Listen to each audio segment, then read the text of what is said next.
I'd like to call the city council meeting to order. If you could, please stand for a moment of silence.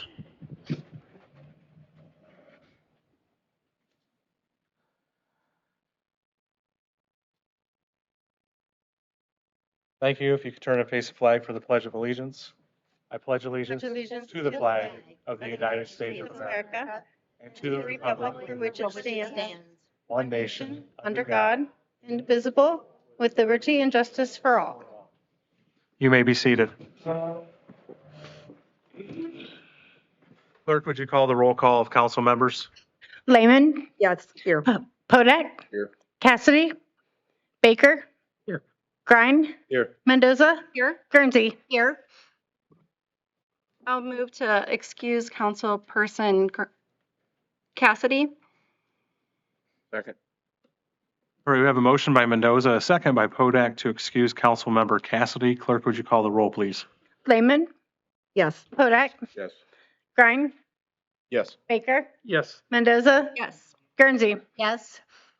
Councilperson Cassidy has been excused. Do we have a motion to approve the minutes of the previous meeting? So moved. Second. We have a motion by Lehman. We'll give the second to Baker.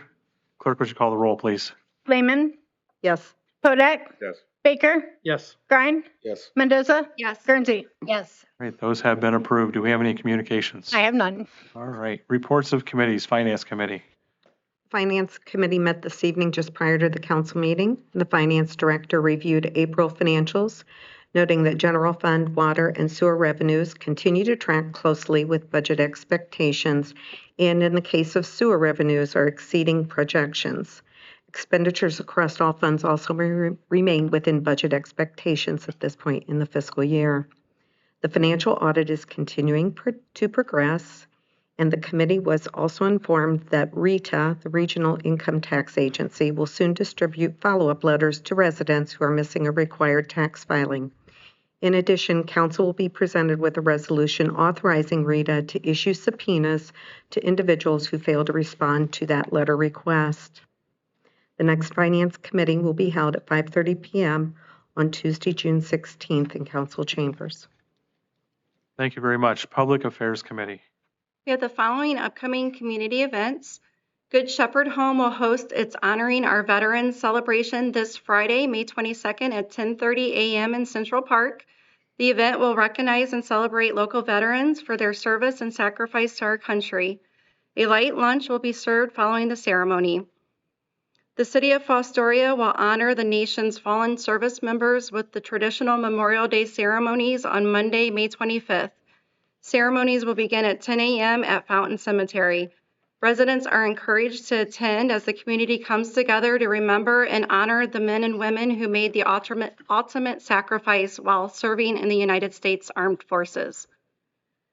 The Fostoria Church of the Nazarene will host a Veterans, Active Military, and First Responders Resource Fair next Friday, May 29th from 11:30 a.m. to 3:30 p.m. at the Fostoria Learning Center. The event is open to veterans, active military members, first responders, and their families.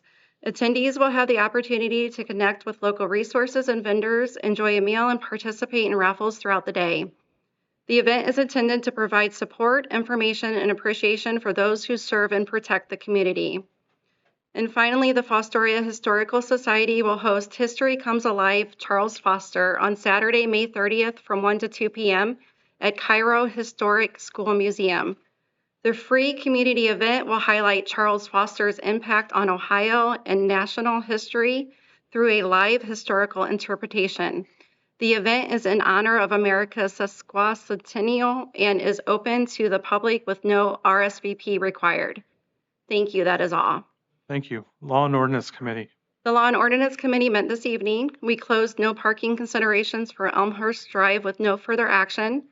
We discussed the proposed legislation amending Section 311.01 entitled Placing Injurious Material or Obstruction in the Street. We will be submitting a clarification question to the Law Director, but are in support of its passage. The Law and Ordinance Committee will meet again on Tuesday, June 16th at 5:15 here in Council Chambers. Thank you. Thank you very much. Report of officers, Mr. Mayor. Thank you, Mr. President. First, the splash pad. Elevated Construction is doing a great job. The weather has not cooperated with us a whole lot. And we've had a couple of problems with subcontractors, but we are on schedule to finish it up in mid-June. We're about 30 days behind. And I think the public will appreciate the splash pad an awful lot when it gets opened. It'll be a great venue, and we will open the inclusive playground at the same time. Also, as you've probably noticed, the trees downtown have all been removed and replaced, and that project has gone very well. That's all I have. Thank you. Thank you very much. Director of Public Service and Safety. Well, thank you, Mr. President. So the mayor and I have been meeting with some students at Fostoria High School that are in Amy Stoltz's class. They're looking to adopt Jackson Park. And so they've given us quite a list of things they'd like to see. And one of the things we're working on is replacing the playground equipment there at Jackson Park. So we're going to be applying for an ODNR grant. You'll see legislation at the next city council meeting. The application is due by July 1st.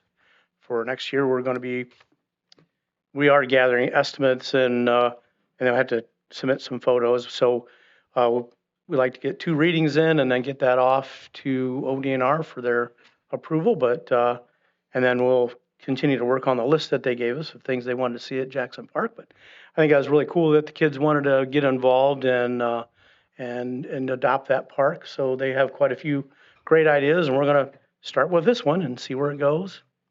And then the only other thing I have is I do have a request for executive session for the purpose of personnel matters, specifically collective bargaining matters, and then there will be some business to follow. That's all I have for tonight.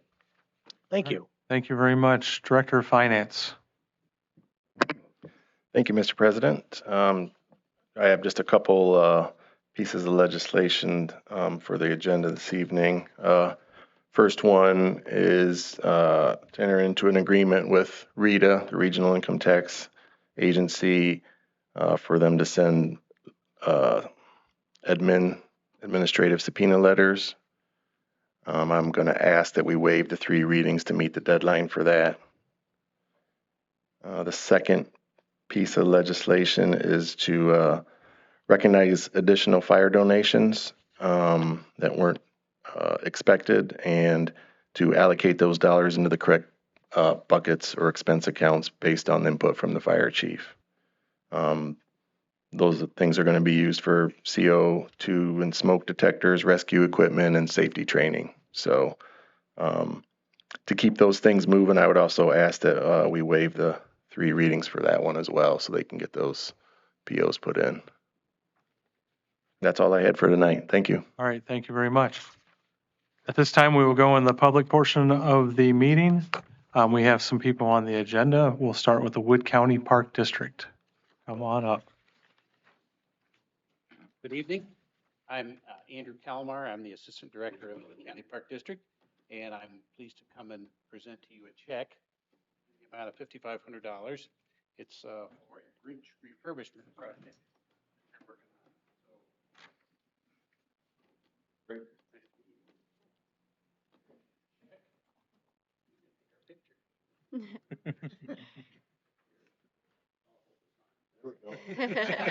Love it.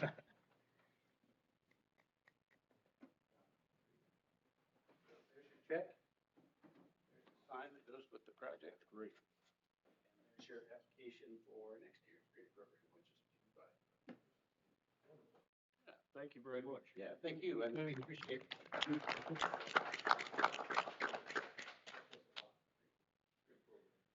You're welcome. All right. Thank you, Mr. Calamar. Yeah. Appreciate it. The next person on the public agenda this evening is Jill Filiator.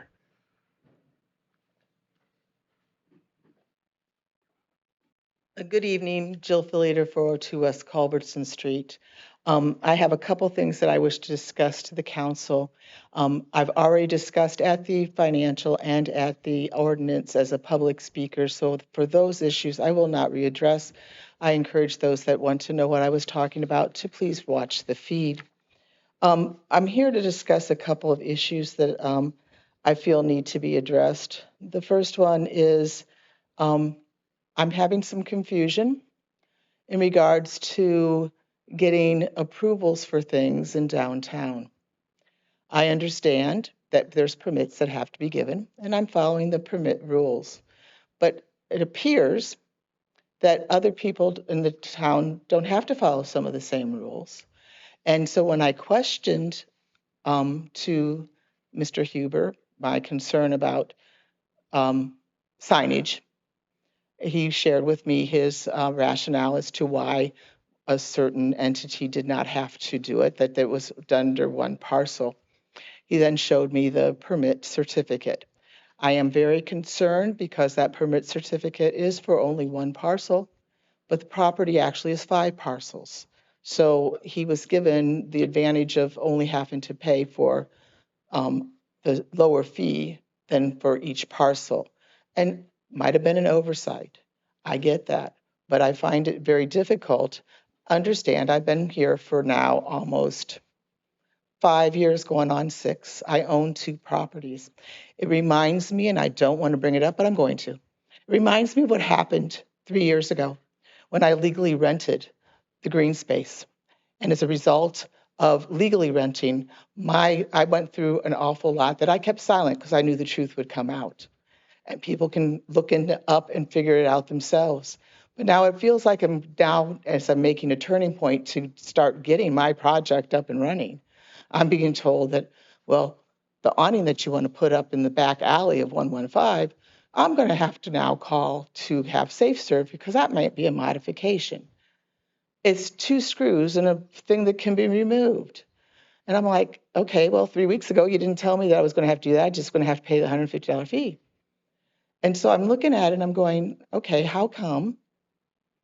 And I'm doing this as I feel as a businesswoman, that I am being targeted by the city. And I know that's an awful thing to say, but I do have validations for things that have occurred in the past.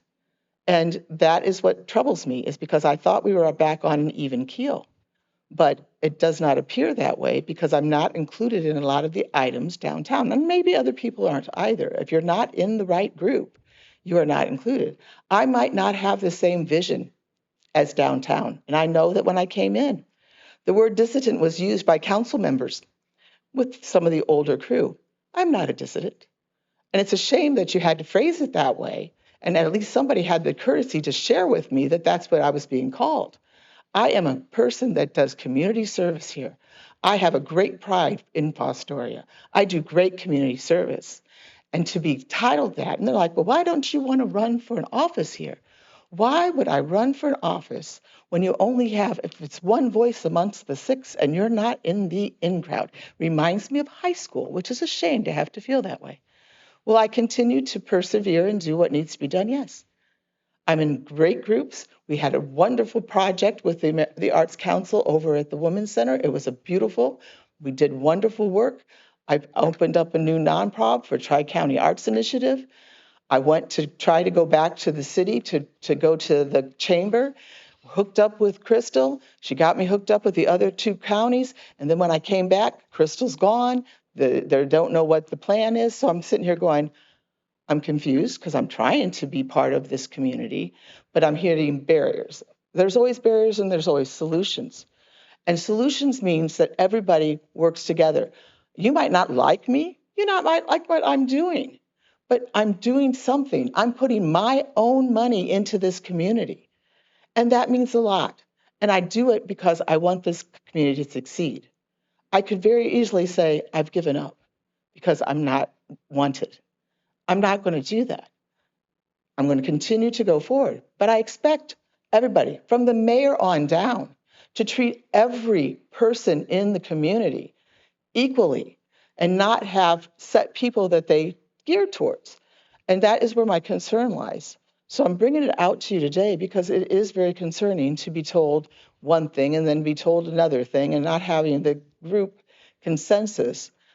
Just like, and we talked about this passage of the downtown parklet.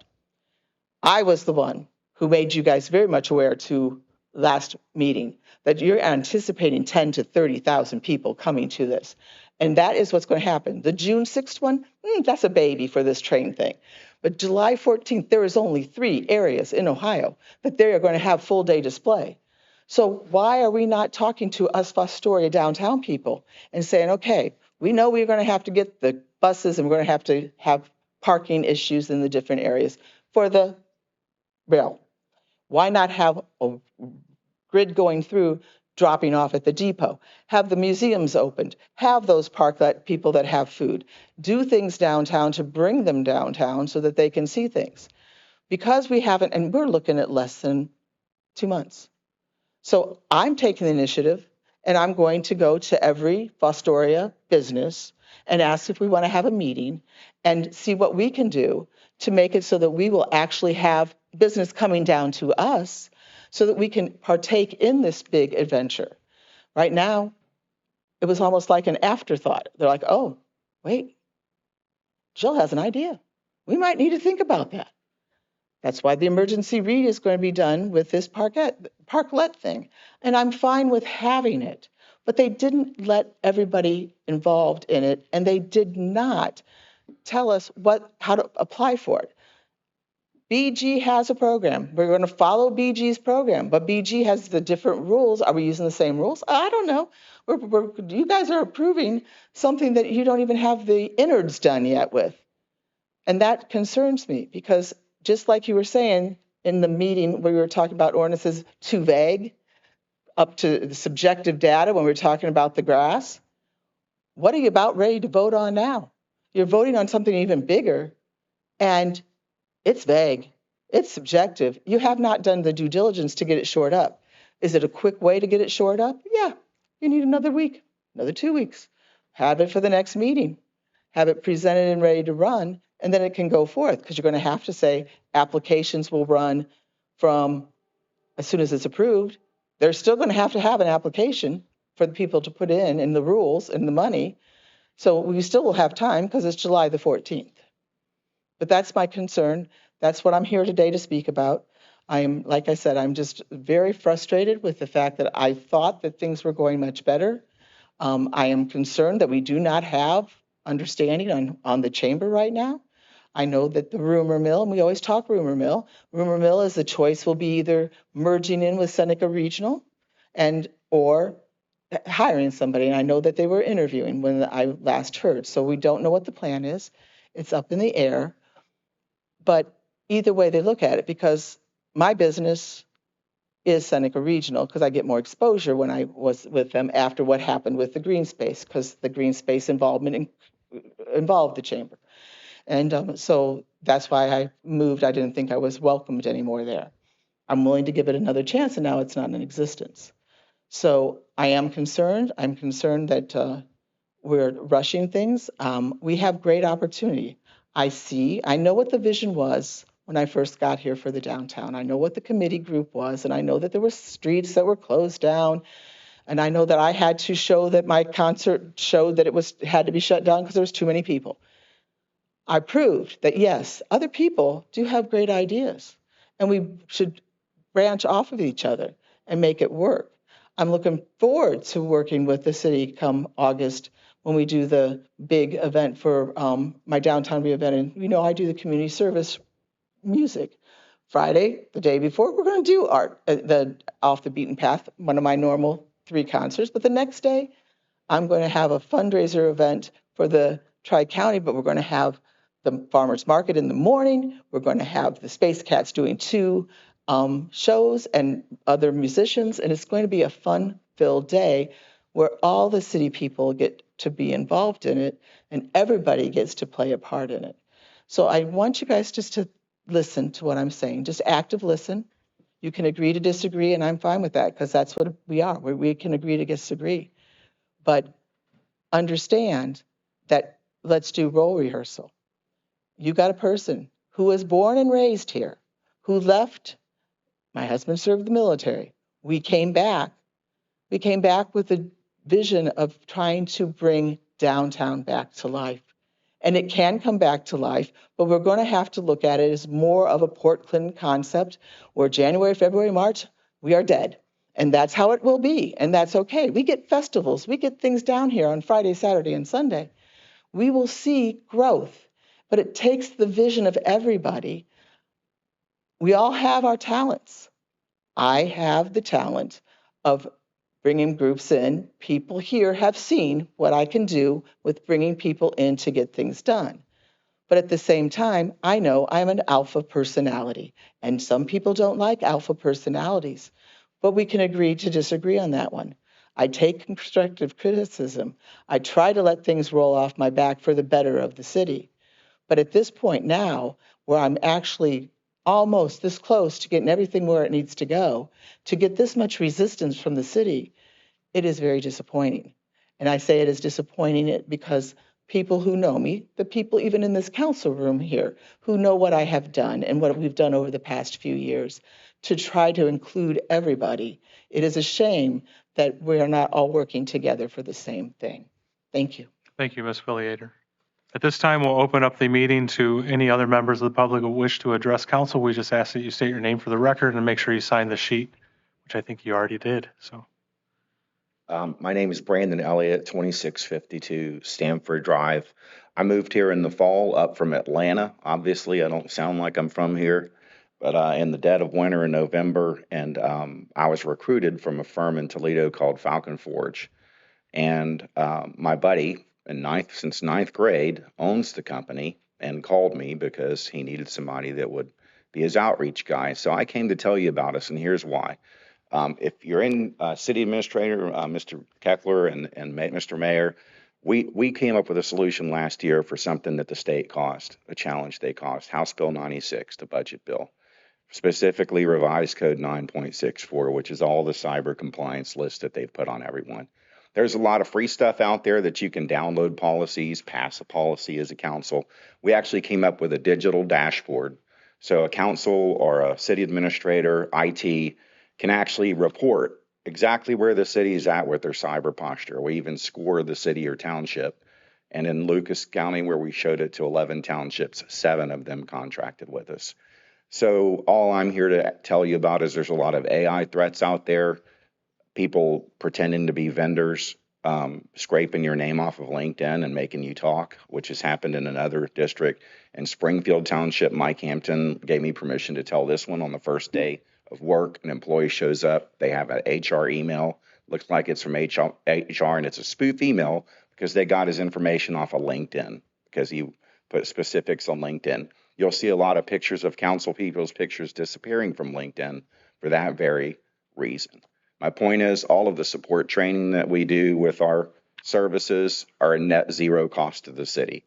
We are tech credit approved. All of our training is reimbursable. We're in the process. We just did Springfield Township, Freedom Township, Spencer, Swanton, and the list goes on, and even all the way to Catawba Island, who's contracted us. So I wanted you to know who we are. Obviously, I'm not from here. I did survive the winter this year. But with your permission, I'd like to give Mr. Mayor and Mr. Keckler, Your Honor, a folder to take with you. We'd love to talk to you guys. that's fine. That's it. I'm going to go join this rainstorm and drive. All right, appreciate it. Thank you. Thank you, Mr. Elliott. Any other members of the public? Seeing none, we will move into old business.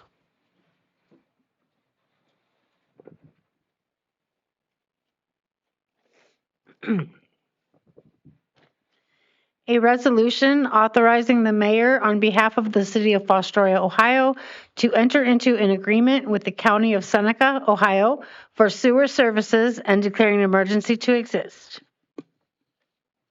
Move to adopt. Second. We have a motion by Lehman, a second by Baker to adopt. Clerk, would you call the roll, please? Lehman, Yes. Podak, Yes. Baker, Yes. Grine, Yes. Mendoza, Yes. Guernsey. Yes. All right, that is adopted. Resolution number 2026-37. 37. Thank you.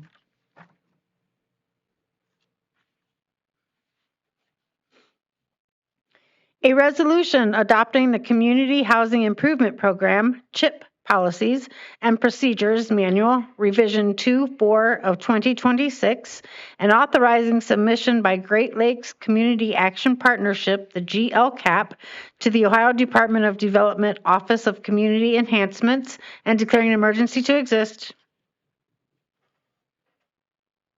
Move to adopt. Do we have a second? Second. We have a motion by Podak, a second by by Baker. Clerk, would you call the roll, please? Lehman, Yes. Kodak, Yes. Baker, Yes. Grine, Yes. Mendoza, Yes. Guernsey. Yes. All right, that becomes resolution number 2026-38.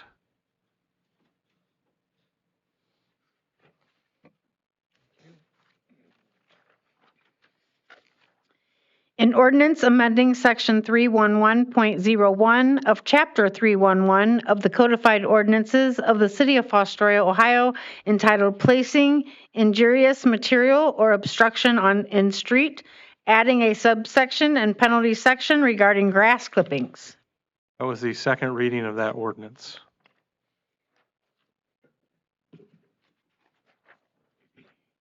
An ordinance enacting new section 1125.16 of chapter 1125 of the codified ordinances of the city of Fostoria, Ohio, entitled Tents or Others Unpermitted or Makeshift Shelters Within City Limits.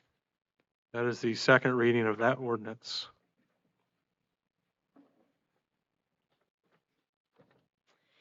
An ordinance enacting new section 145.09 of chapter 145 of the codified ordinances of the city of Fostoria, Ohio, entitled Regulation of Parklets Within the City Rights of Way and declaring emergency to exist. That is the second reading of that ordinance.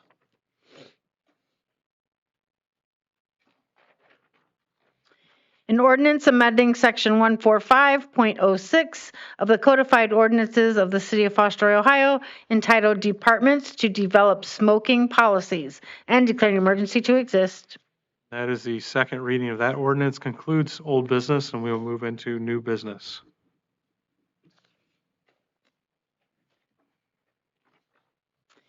A resolution authorizing the Director of Finance to enter into an agreement with Regional Income Tax Agency, RITA, for a subpoena program and declaring an emergency to exist. Move to suspend the three reading rule on three separate occasions. Second. We have a motion by Lehman, a second by Mendoza to suspend the three reading rule on three separate occasions. Clerk, would you call the roll, please? Lehman, Yes. Kodak, Yes. Baker, Yes. Grine, Yes. Mendoza, Yes. Guernsey. Yes. The three reading rule has been waived. Move to adopt. Second. We have a motion by Lehman, a second by Baker to adopt. Clerk, would you call the roll, please? Lehman, Yes. Kodak, Yes. Baker, Yes. Grine, Yes. Mendoza, Yes. Guernsey. Yes. All right, that carries and becomes resolution number 2026-39.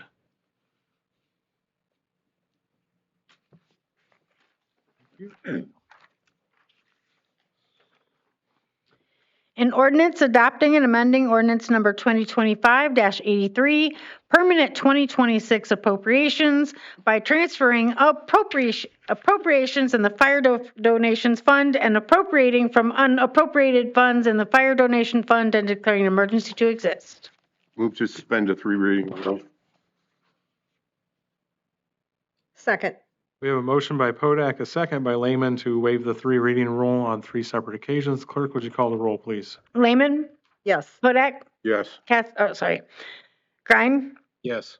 Baker, Yes. Mendoza, Yes. Guernsey. Yes. The three reading rule has been waived. Move to adopt.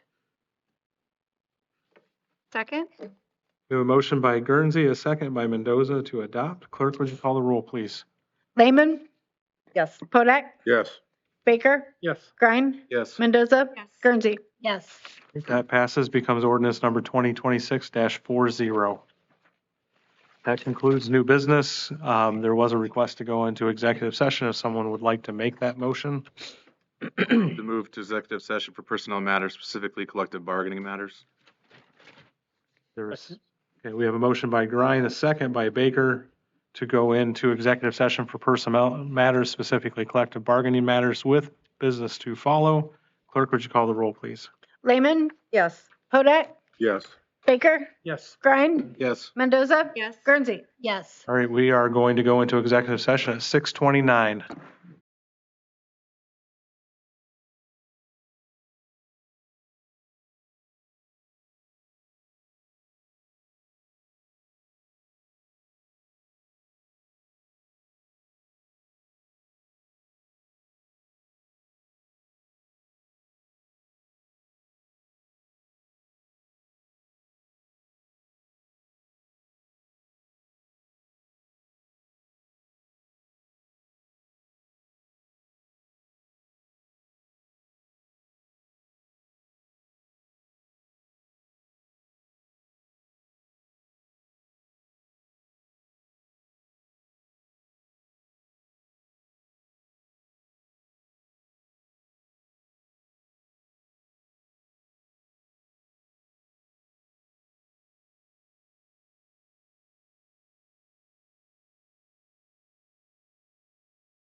All right, do we have a motion to come out of executive session? So moved. Damon wanted to talk.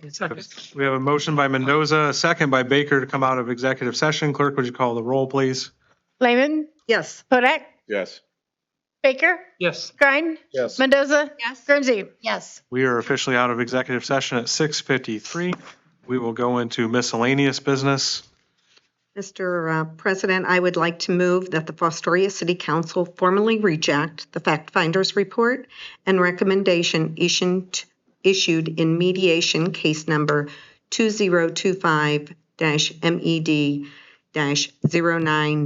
2025-MED-09-0983 involving the City of Fostoria and the Ohio Patrolmen's Benevolent Association. Do we have okay. So we have a motion by Lehman, a second by Mendoza to basically reject the fact-finding report with all the other details that will be given to the clerk for the record. Clerk, would you call the roll, please? Lehman, Hang on just a moment. Yes. So you guys are making a vote right now whether to reject the fact-finding report, correct? So you're making it's not a motion to, okay, it's a motion to reject. So a yes vote would reject, a no vote would pass it. So we're good. Correct. Okay. Now you can call the roll. Lehman, Yes. Hodak, Yes. Baker, Yes. Grine, Yes. Mendoza, Yes.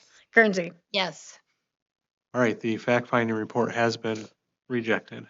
Any other miscellaneous business this evening? Seeing none, I will entertain a motion to adjourn. I move to adjourn. Second. We have a motion by Podak, second by Baker to adjourn. Clerk, would you call the roll, please? Guernsey, Yes. Mendoza, Yes. Grine, Yes. Baker, Yes. Hodak, Yes. Lehman. Yes. All right, we are adjourned at 6:55.